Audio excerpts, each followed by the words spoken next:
Bonjour Monsieur le Président, bonjour chers collègues.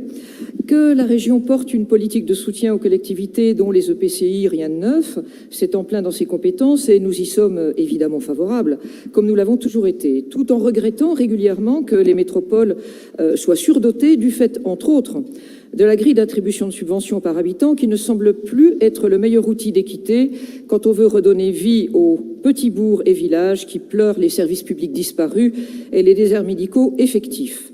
Que vous souhaitiez faire de ces contrats, nos territoires d'abord, votre fer de lance d'affichage de lutte contre le réchauffement climatique, ça ne nous dérange pas tant que ça, lorsqu'ils ne corsettent pas trop les choix des collectivités, ce qui semble être le cas ici.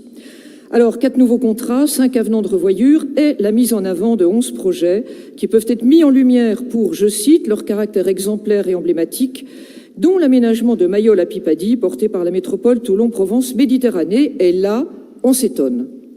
Exemplaire peut-être, on verra, ou pas. Emblématique, sûrement, mais emblématique de ce qu'il ne faut pas faire. Lancer des études dont nous payons 40%, 1,3 million, pour un projet dont la métropole toulonnaise ne semble pas avoir la maîtrise foncière. La presse régionale s'en est du reste émue.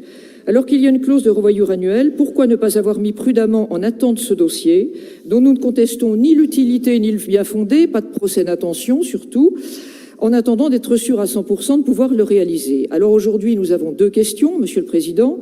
Avez-vous déjà payé les études de conception urbaine et paysagère? Avez-vous à ce jour en main l'acte de cession des terrains militaires ATPM, signé par les 2 parties, ministère de la Défense et métropole Toulon-Provence-Méditerranée? Merci, Madame.